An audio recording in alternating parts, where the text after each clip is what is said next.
Hi there, and welcome back to this second part of the user guide for the football goals model at priceyourownbets.com. Okay, in the first part, we got down through all the structure variables and the trading variables.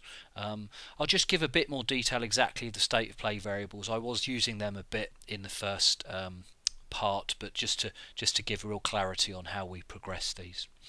Um, Clearly, the half is fairly evident. You just pick one or two at a particular time during the game.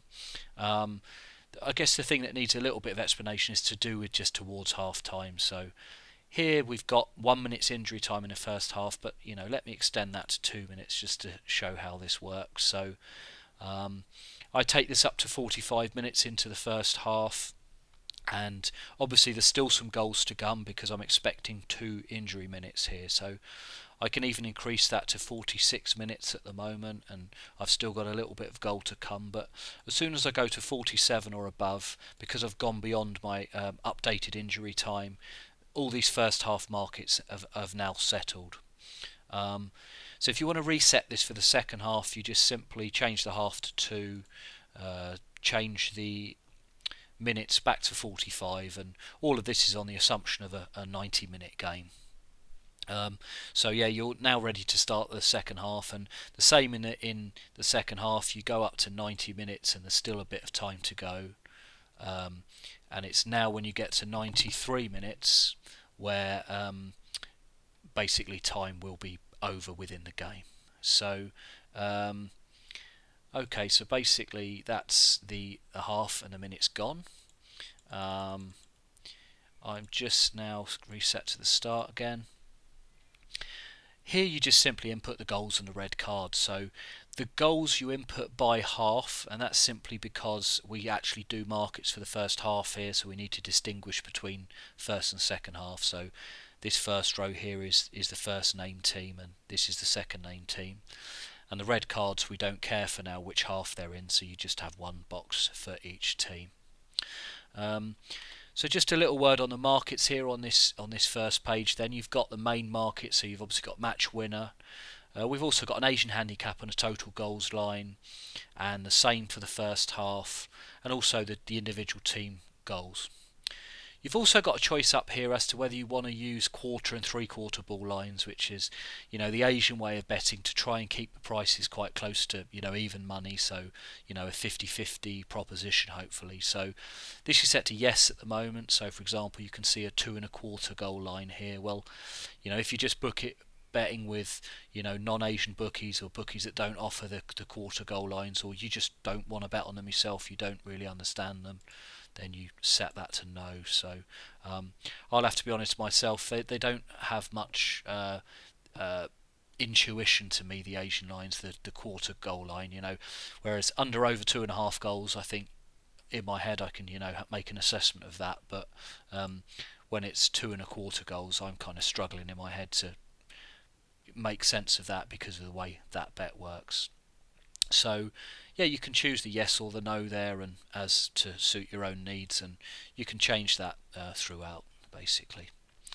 So okay, from here we can move on to the correct score.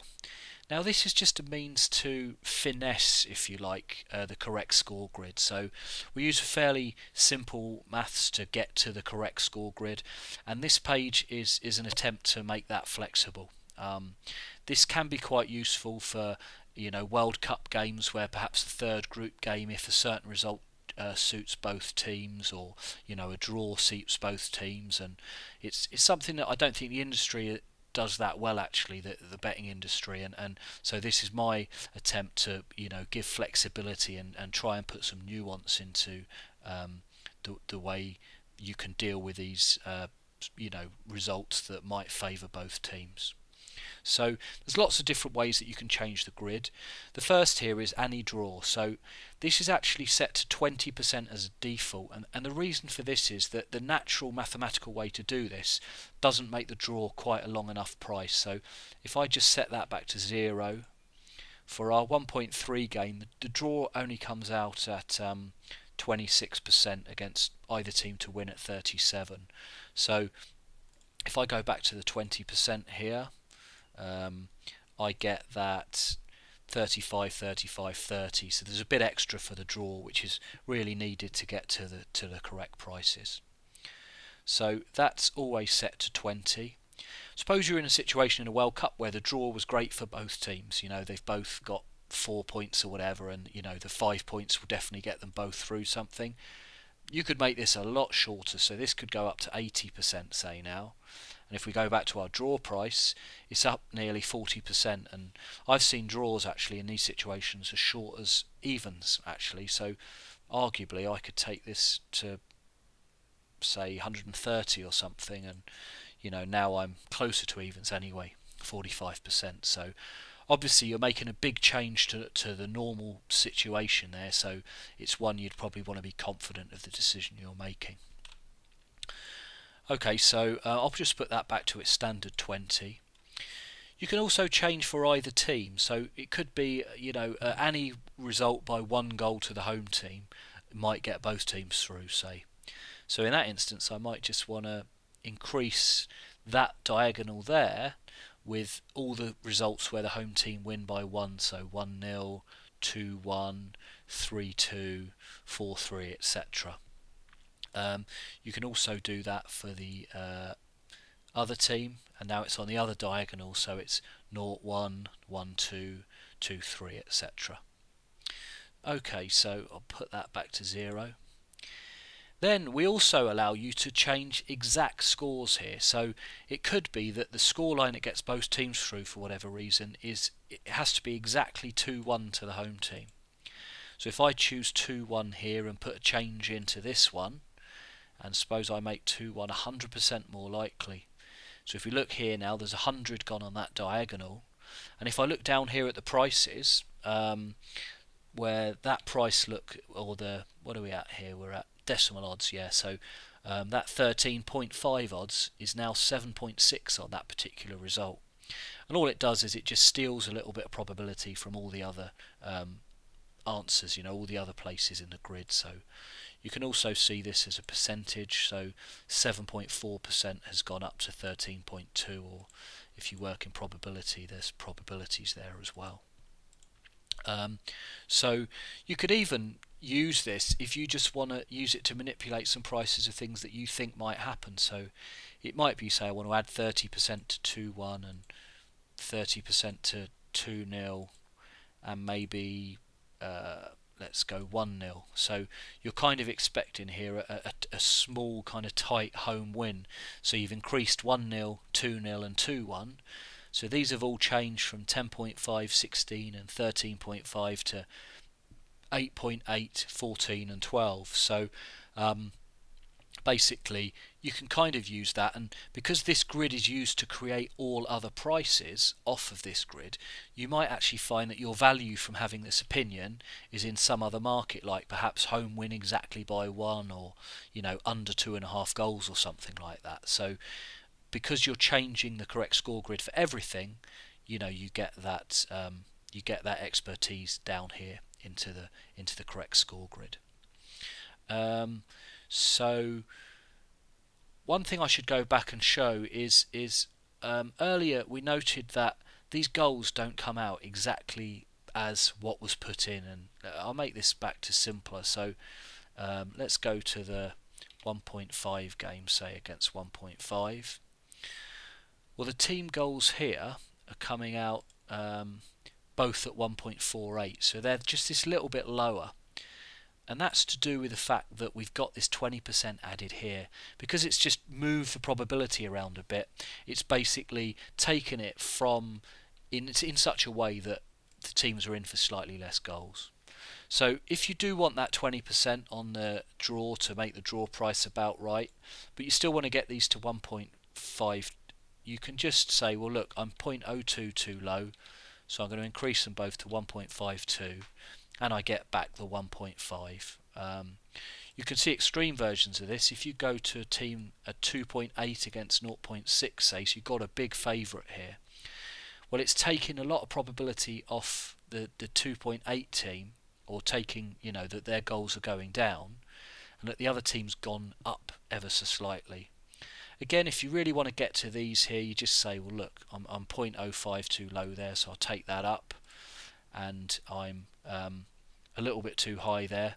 Bring that down, and so putting in 2.85 and 0.9 gets you back your 2.8 and 0.6. So just a little tweak here, just to get to where you want to be at the start of the game. There's one other variable here on the correct score, and that's the grid dispersion. And what this does is this simply says it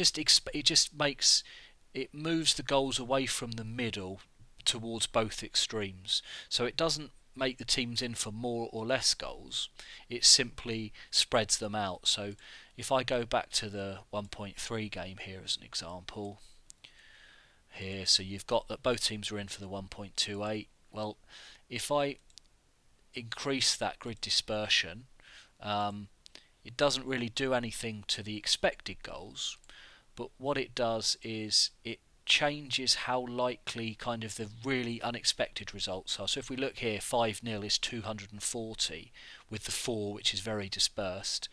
Well, with the 2 it's up at 310, and with no dispersion it would come out, look, at 440. So again, this is a real feel variable to play with, but I like the value of 2, which is just a little bit of dispersion beyond what you'd normally expect with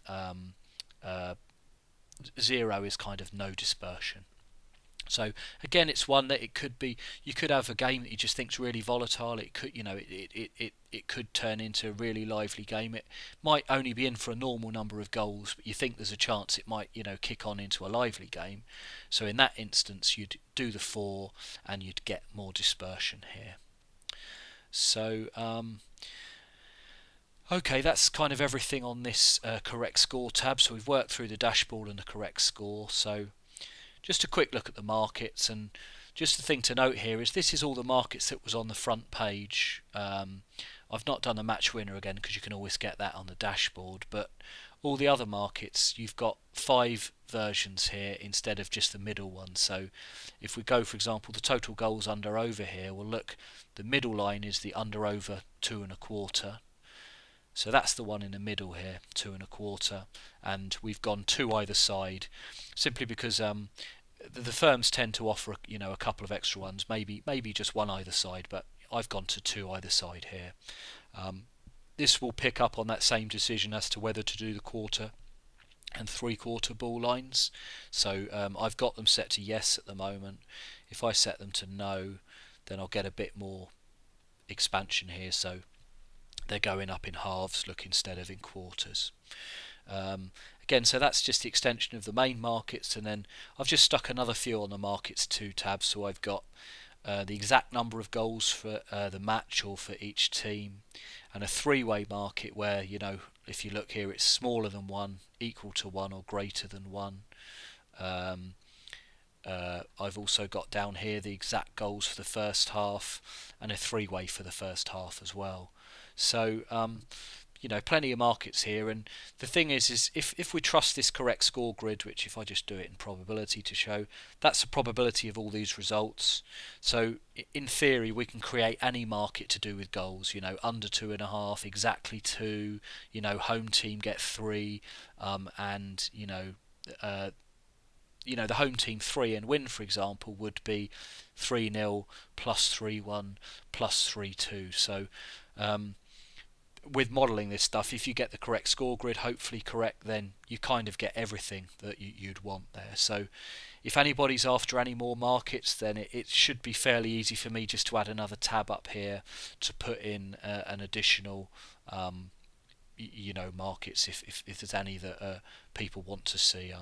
I might also add some time of markets in the future, so the 15-minute bands, will a goal be scored 1 to 15, 16 to 30, all the way through up to 76 to 90 for a 90-minute game. So that's a quick run through then of this goals football model. World Cup's coming and we've got it out for that, so hopefully people will have a play with it then. So thanks very much, and we'll be back with another new model soon. Thank you.